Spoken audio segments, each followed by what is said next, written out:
Ok, irmãos, vamos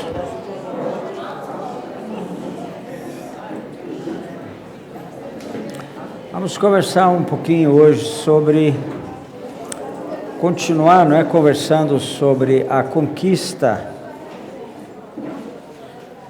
de um reino, O reino que espera por nós lá em cima, mas eu preciso tomar posse dele aqui embaixo, E eu vou começar essa aula tentando definir, buscar entender quem nós somos, quem você é, Quais são seus direitos no que concerne a esse reino, Nós temos mostrado que esse reino, você tem que conquistá-lo,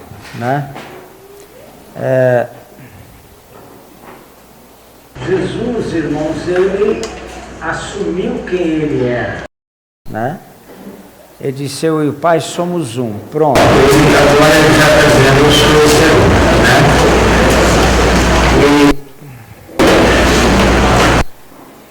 E nós, às vezes, tomamos uma posição como se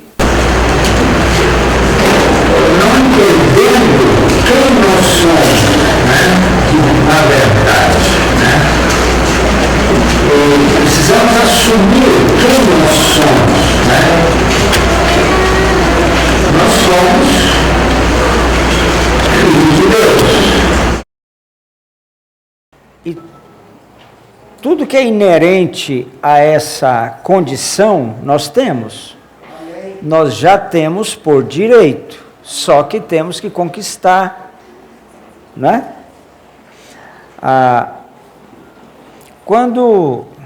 isso é só uma introdução, o assunto está ligado com isso, mas um pouquinho mais adiante,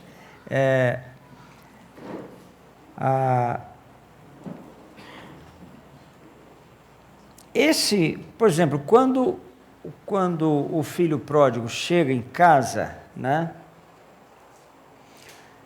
o pai o abraça e beija, recebe-o de volta, Foi isso que aconteceu conosco quando voltamos para Deus, E ele veste no filho, prepara o filho, E veste o manto do príncipe, Então, o pai está preparando o filho para o casamento. Quando ele beija o filho ainda estava lá fora. Não tinha consertado, ele queria, mas ele precisava ainda de uma limpeza. Então, o pai agora, ele dá condição ao filho de vestir o manto do príncipe, Então, quando José foi muito invejado pelos irmãos, ele era muito invejado pelos irmãos, porque ele vestia o manto de um príncipe. Esse manto é nosso, por direito. Ele nos pertence. Então, temos que erguer a cabeça e entender quem nós somos. Nós temos esse manto, ele é nosso. E sem esse manto, a gente não casa com ele. Precisa ter o manto do príncipe, O anel no dedo que o pai colocou fala da posição dele no reino. Nós nascemos para reinar. Nós somos reis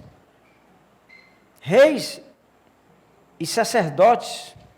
Nós já somos, por uma posição que o Senhor nos concedeu, nos deu. Ele nos colocou nessa posição de reis e sacerdotes. Então, vamos assumir aquilo que nós somos. Reis e sacerdotes, E andar conforme essa posição, Quando Paulo vai fazer uma viagem para Roma, ele estava preso, o barco tem sérios problemas, uma grande tempestade que durou 2 semanas. Você pode ver que Paulo, ele começa dizendo, olha, não vai dar certo esse negócio aí. Essa viagem vão ter problema. Mas o capitão do barco não deu importância ao que ele falou. Surge a tempestade. 2 semanas, o barco quase afunda.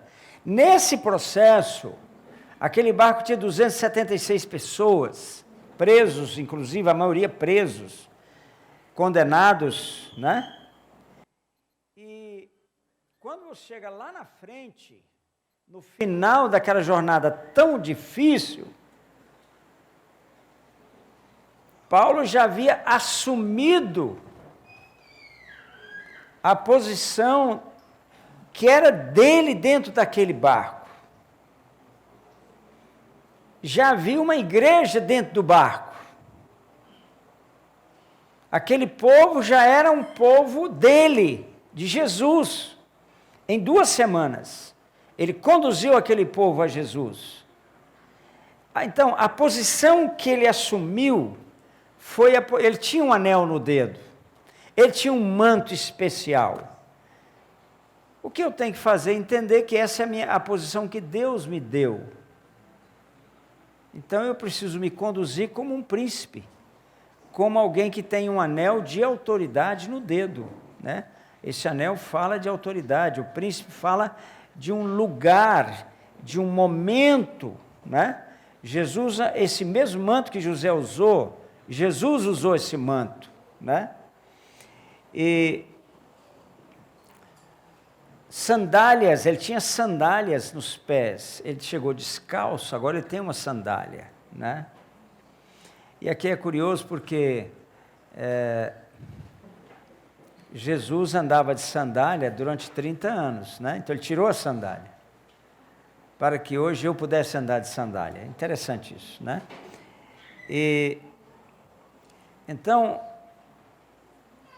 nós temos, irmãos, alguns direitos como filhos de Deus, né? E, então, tendo esses direitos, uma vez, irmãos, olha aqui comigo em Gálatas capítulo 4.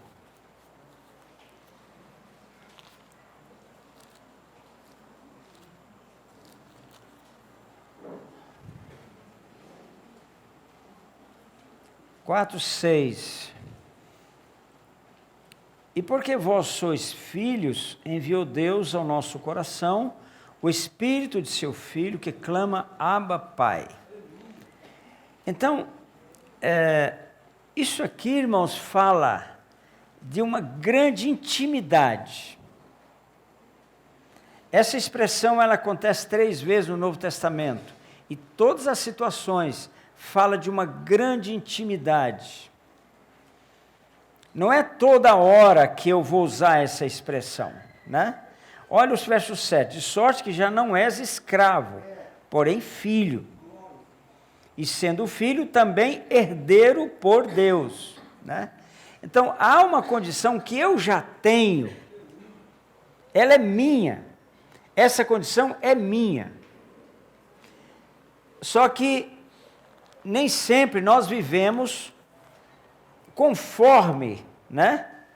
Nem sempre nós vivemos conforme essa posição que nós temos, né? Então, Deus nos concedeu algumas coisas, né? Por exemplo, Ele nos concedeu a profecia. Só nós temos a profecia. A palavra, a profecia é isso aqui, ó, a palavra. Só nós temos o direito de transmitir essa palavra. Mas temos que entender que andar conforme aquilo que nós somos, aquilo que nós temos. Quando perguntaram para Jesus se ele era rei, ele falou, eu vim para isso. Eu vim para reinar. Ele não negou, né? Então nós somos profetas e somos reis. Você é profeta, sacerdote e rei. Então, quando nós transmitimos essa palavra aqui, né? Nós estamos, meu Deus, é tudo que o mundo precisa. A força que o mundo precisa, a salvação que precisa, o poder que o mundo precisa, a paz que o mundo precisa, está tudo aqui. E está na sua boca, na nossa boca. É uma concessão que nós temos. Ele nos concedeu isso. Sermos profetas. Ele nos concedeu transmitir o privilégio de podermos transmitir essa palavra aqui. E determinar os acontecimentos. É pela profecia que nós determinamos os acontecimentos. É proclamando a palavra, né? Aqui em 1 Reis,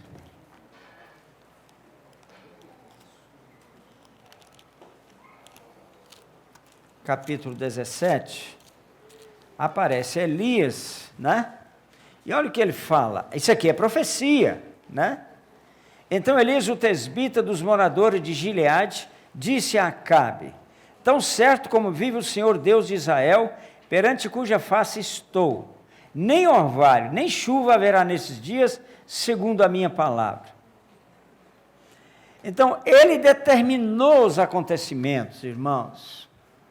A morte e a vida estão na nossa boca. O que você fala, você tem, é a profecia. O que você fala daquilo que você é filho de Deus. Você tem direitos. Você tem, enfim. Irmãos, se nós temos a profecia e não transmitimos, o que você fala, você tem. A morte e a vida. Então vamos decretar a morte do comunismo no Brasil. Ou você quer que o comunismo continue destruindo nossa nação? Não é? Então nós podemos decretar a morte, porque a morte está na nossa boca. Nós podemos matar o comunismo. Então, irmão, olha aqui uma coisa em Êxodo, eu selecionei aqui um versículo em Êxodo 8. Olha aqui comigo, Gênesis, Êxodo. Olha que coisa impressionante aqui. Êxodo 8, 13. O Senhor fez conforme a palavra de Moisés. Por quê? Ele tinha concessão de determinar os acontecimentos. Isso não mudou. Não há nada na Bíblia que diz que isso mudou.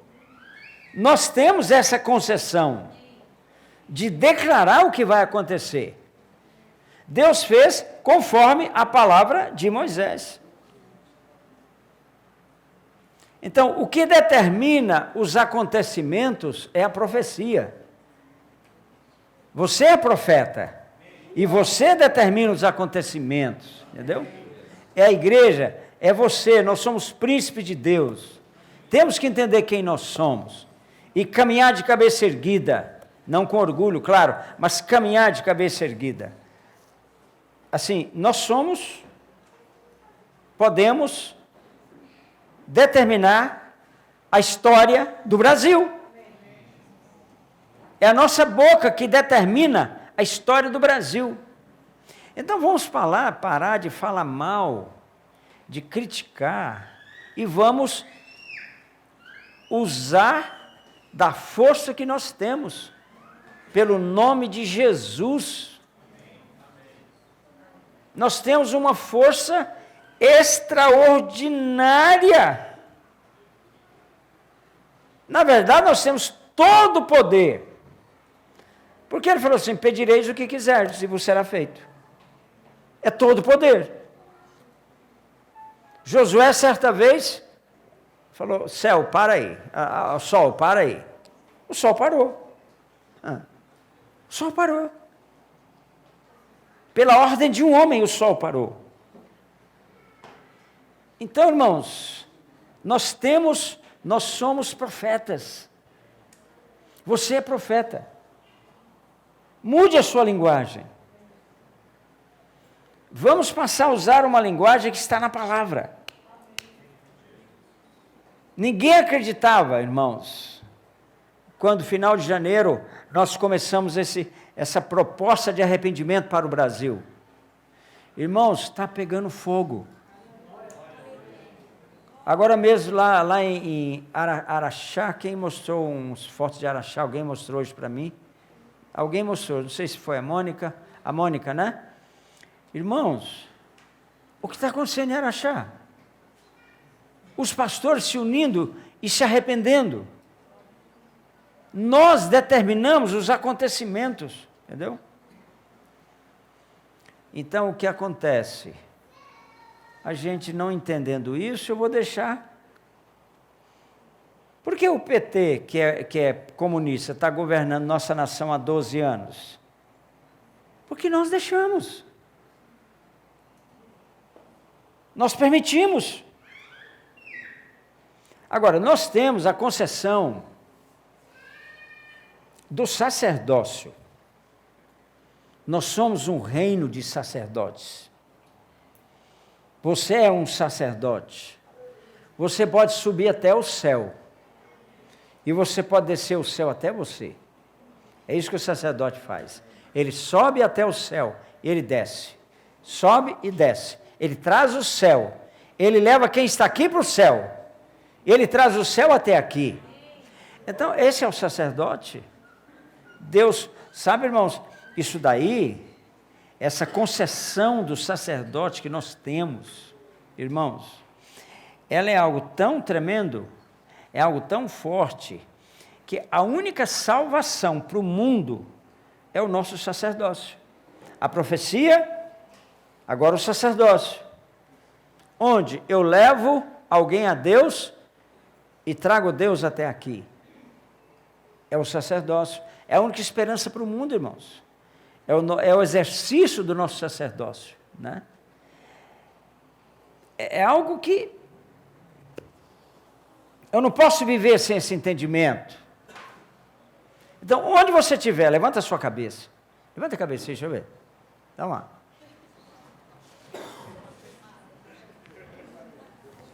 Entendeu? Não é o diabo que faz a história.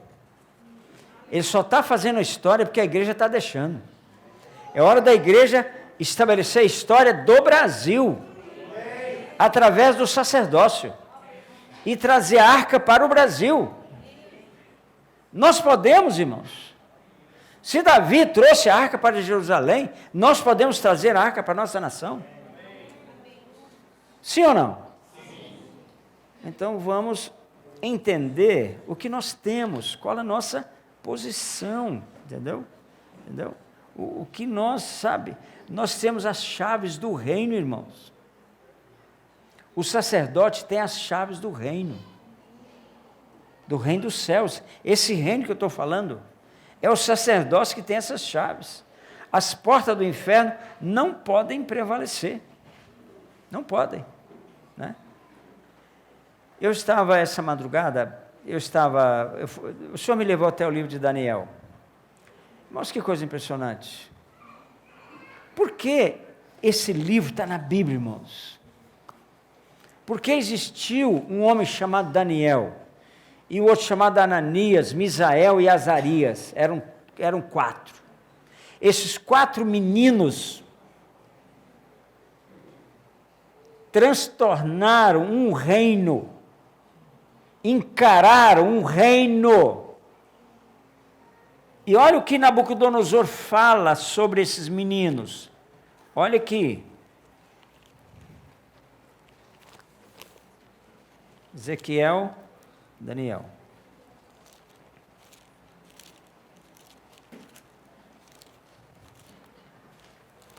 Eles sabiam a posição deles, irmãos. Eles sabiam.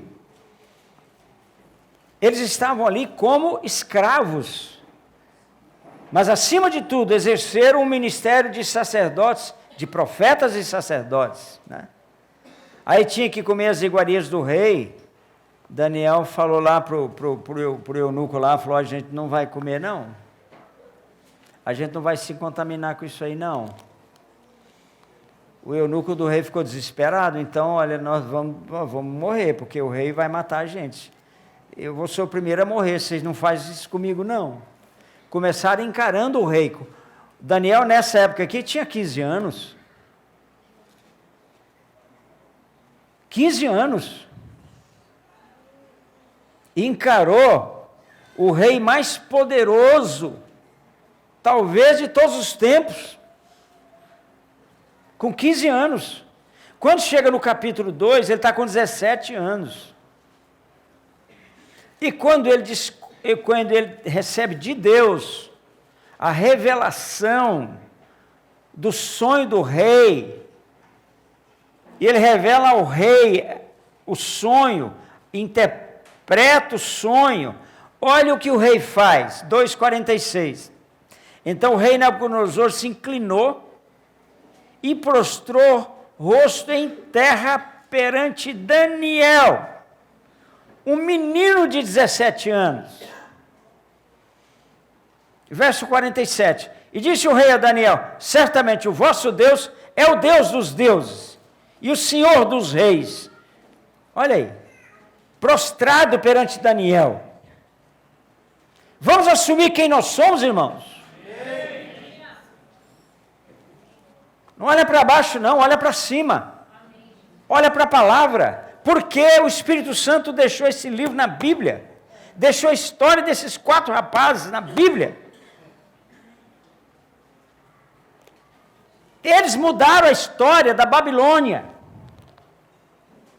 4 rapazes.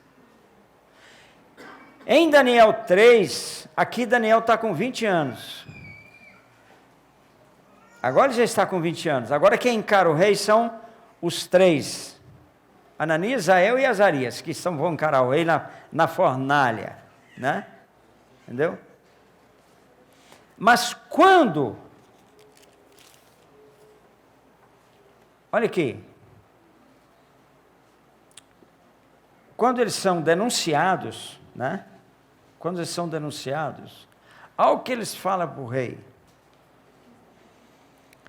se o nosso Deus, verso 17, a quem servimos, quer livrar-nos, ele nos livrará da fornalha de fogo ardente e das tuas mãos, ó rei. Se não, fica sabendo, ó rei, que não serviremos a teus deuses. Mas isso com a fornalha na frente, irmãos.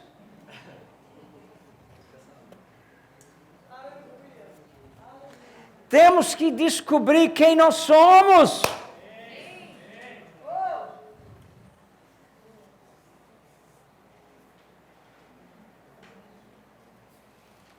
Depois que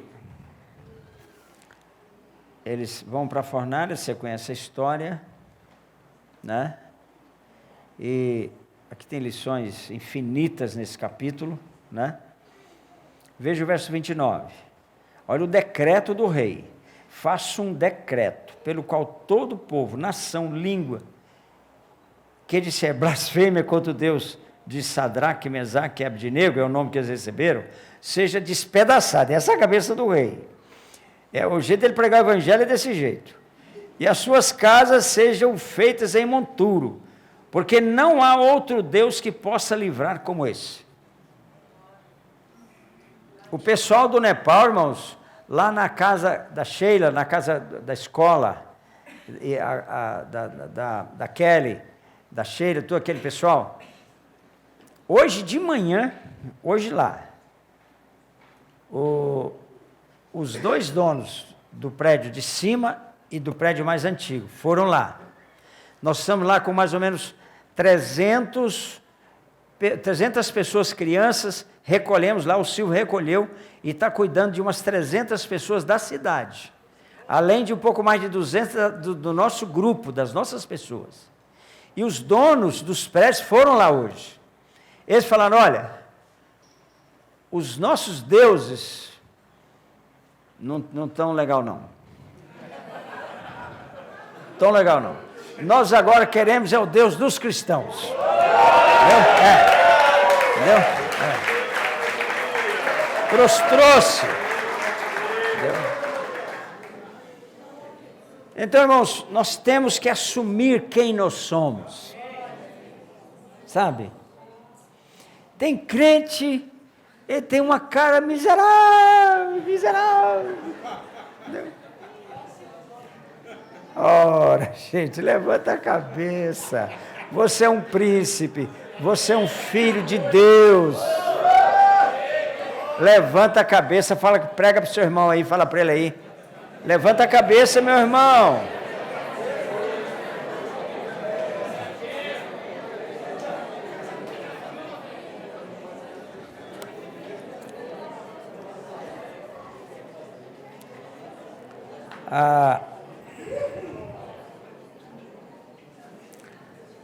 Há uma concessão ligada exclusivamente ao povo de Israel, mas que é uma herança espiritual para nós, é uma concessão patriarcal. Você. Essa é a concessão adâmica, aquela que você recebeu. Você é profeta, sacerdote e rei. Essa é a concessão adâmica. Adão recebeu essas 3 concessões, né? A concessão do profeta, do sacerdote e do rei. Por quê? Porque Eva perdeu a concessão de governo. Está escrito lá, depois que ela induz o marido a comer daquela fruta lá, está escrito no capítulo 13, e o teu marido te governará. Ela perdeu a concessão de governo, porque ela não soube exercer a sua função profética. Quem não exerce a sua função profética, perde a sua função de governo. Você não governa, entendeu? Então, na concessão adâmica, Eva pecou aí, mas ela não perdeu a concessão sacerdotal. Eva não perdeu essa concessão. Quando Sete vem no lugar de Abel, ele vem por intercessão de Eva. Eva tinha uma revelação a respeito do Messias, e ela caminhou naquela revelação, né? Então, irmãos, a concessão adâmica é essa. E a de governo, né? Ele entregou o governo para Adão. Quando ele construiu o mundo, ele falou: Adão, agora você governa sobre tudo isso. Ele entregou. E por que o homem não está governando hoje sobre tudo que Deus criou? Porque perdeu esse governo para Satanás. Você só não vai governar se você não quiser. E se você não quiser governar, é porque se você perder essa condição de governo, é porque você não está exercendo fielmente a sua função, a sua concessão de profeta, entendeu? Essa concessão então, aí você não vai governar. O rei governa, o profeta não governa, mas o rei governa, né? Quando vem Melquisedeque lá na frente, ela era rei e sacerdote, mas ele precisava de um profeta. Então o rei precisa de um profeta. O profeta não governa, mas o rei governa.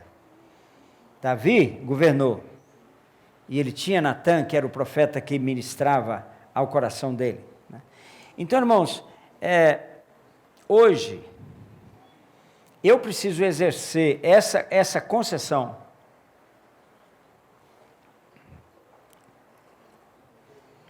Então, hoje, irmãos, Jesus falou assim, ó: Porque quando Deus deu a Adão a concessão de governo, ele ainda não tinha comido do fruto da árvore do conhecimento. Quando você come desse fruto, você perde a concessão de governo. Aí você perde. A concessão que permanece na igreja hoje é a concessão sacerdotal, a concessão de governo que nós temos sobre os demônios. Jesus não falou, queriam fazer dele um rei, né? Lá em João 6. Mas não é hora. Só que hoje nós temos que governar sobre quem? Sobre os demônios. Lucas 9:1, dou-lhes poder e autoridade sobre todos os demônios. Hoje eu governo sobre os demônios, né? Então, se tem um político que vai lá para a Câmara dos Deputados, como está lá um irmão nosso, né? Como presidente da Câmara, e tal, amém. Isso é amém. Só que eu governo sobre os demônios, né? E poucos dias atrás, um mês e meio atrás, foi um bruxo lá no Palácio do Planalto. Quando ele saiu, ele declarou para a imprensa o seguinte: eu vim aqui para trazer novas entidades para cá, porque a Dilma está sem proteção. Então ela está sem proteção. Vamos meter vamos meter fogo lá. Entendeu? Pode é bombardeio aéreo em cima do palácio. Não vai ficar nenhum demônio lá. Quantos demônios vão ficar lá? Nenhum demônio. Entendeu? Amém? Então essa é a nossa luta. Por isso, ali, o menino ali, o Rafael, que vai lá para Guiné-Bissau, como é que é? Jefferson, né? Você vai expulsar, expulsar os demônios. Então, por que o diabo tem destruído a nossa nação? Né? Porque nós permitimos, irmãos. Simples demais. Nós permitimos. Nós não governamos, irmãos, o diabo não passa de um cão sem dente. A arma dele é a mentira, o engano. Pronto. Ele está desarmado. Olha aqui, irmãos. Só que, veja aqui, em Colossenses, capítulo 2. Olha aqui.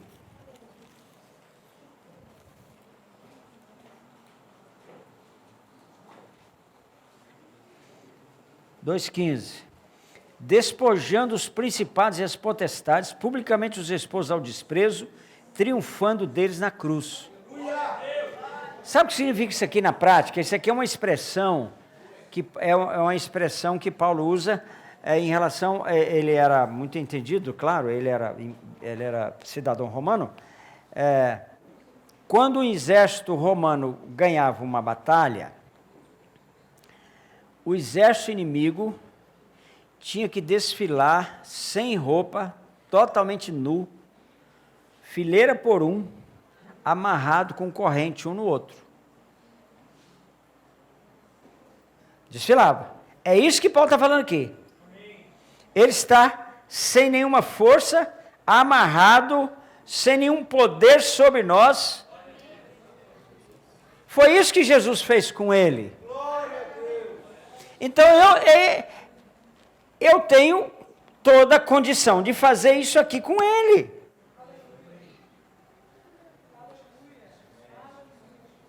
Pois então vamos tomar posse daquilo que é nosso. É seu. Por que você não toma posse? Entendeu? Vamos tomar posse do que é nosso. Irmãos, tem uma tempestade, nós vamos governar na tempestade. Está escrito que ele faz o seu caminho na tormenta. Então, é aí que ele governa. É aí que ele faz o seu caminho, sua caminhada, né? E é o nosso caminho, irmãos. Quando Paulo, olha aqui, eu só estou tocando alguns pontos em relação a essa questão das concessões, Mas olha aqui comigo em 1 Coríntios. 1 Coríntios capítulo 7. Olha o que Paulo fala aqui. Há uma concessão, irmãos. 7, 6. Isso vos digo como concessão, e não por mandamento. Essa é a concessão apostólica. O que é a concessão apostólica? É uma concessão que o Senhor concede a alguns. E deixa eu dar um exemplo aqui. Ele está dizendo aqui em 1 Coríntios 7, olha, o que eu vou falar não é que eu recebi diretamente do Senhor. Não é não. Eu vou falar porque eu tenho direito de falar. Me foi concedido isso. Há um momento que Deus começa a fazer conforme eu ordeno. Você não entendeu isso não? Você não entendeu isso não? Há um momento que Deus começa a fazer conforme eu ordeno. E Deus fez conforme a palavra de Moisés. Pedireis o que quiserdes, e vos será feito. Então, eu é que vou dizer o que Deus tem que fazer.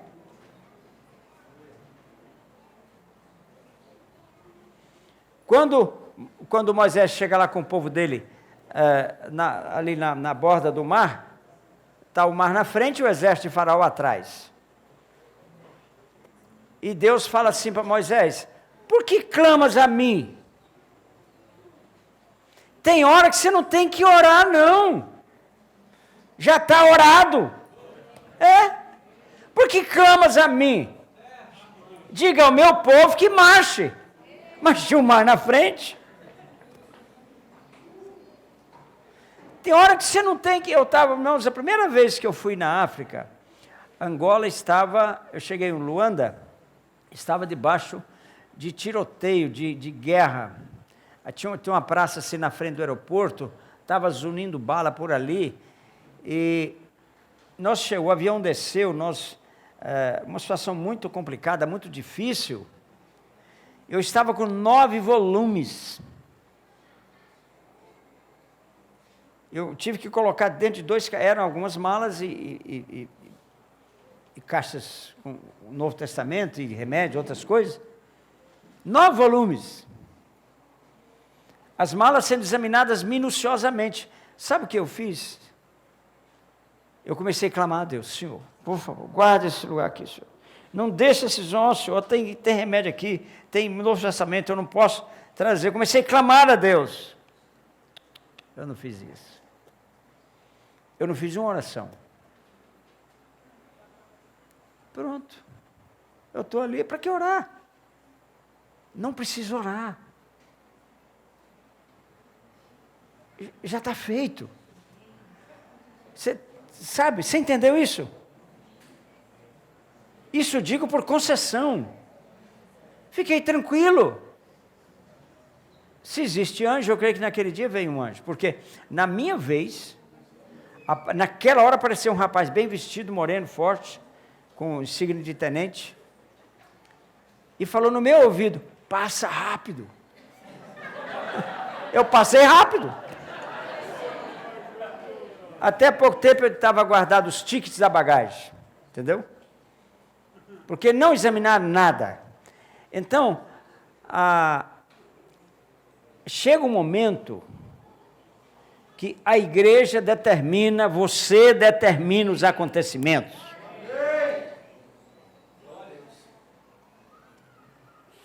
Está aí, irmãos. O cerco se fechando sobre toda essa roubalheira no Brasil, essa maldição. Há uma maldição na nossa nação, irmãos, 222 mil casos de dengue. registrados até ontem, anteontem. Epidemia de dengue. A coqueluche, irmãos, uma doença que havia desaparecido do Brasil, está voltando. A tuberculose, irmãos. O mal. Sabe? Irmãos, há uma maldição sobre a nossa nação. Milhares, olha, nós estamos, irmãos, em 2013, 63 mil assassinatos. 2014 aumentou, eu não tenho os números de 2014. Mas eu sei pela imprensa que aumentou o número de assassinatos. Isso, irmãos, por que isso? Eu vou colocar no YouTube um estudo sério sobre pena de morte. O Brasil tem que ter pena de morte, porque está na Bíblia, é bíblico, entendeu? Pega um criminoso desse aí, enforca na Praça dos Três Poderes. O que você acha? O temor virá. A Bíblia inteirinha, Novo e Velho Testamento, tem pena de morte. Então nós temos que voltar aos padrões da palavra. O que está escrito, e é o que funciona, irmãos. E concomitantemente a esse estudo, eu vou publicar um estudo sobre a vara, o uso do açoite da vara. Sabe? Isso não é só para neném não, não é só para criança não, é para gente grande também, viu? Pega esse rapaz que matou essa criança bêbado e deixa ele dar uma surra de vara para ele uma vez por semana. Ele até converte. Entendeu? Irmãos, as leis brasileiras vieram da extrema esquerda, do comunismo franco, que tem sido estabelecido, maldição. Ora, nós determinamos os acontecimentos. Nós temos a chave do reino do céu, sabia? Ele nos deu essas chaves, são 7 chaves. Nós temos as chaves do reino dos céus. Você leva para o céu quem você quiser. Você tem a chave para abrir o céu para quem você quiser. É você que determina quem vai para o céu. Não é o diabo que determina quem vai para o inferno. É nós que determinamos. Nós temos essas chaves. Então, irmãos, temos que perceber, que entender quem nós somos. Você é filho de Deus. E você tem todos os direitos inerentes a esse reino que é o reino de Deus. Todos. Pois então exerça. Levanta a cabeça. Entendeu? E eu vou parar aqui, esse assunto é muito mais extenso, mas eu vou parar aqui agora, né? Há uma lei que é a lei da violência, vamos falar dela depois para tomar posse do reino, né? A hora que der ali, vamos rodar. Eu queria mostrar, para a gente orar pelo Nepal agora, terminando. A hora que der para rodar, vamos rodar.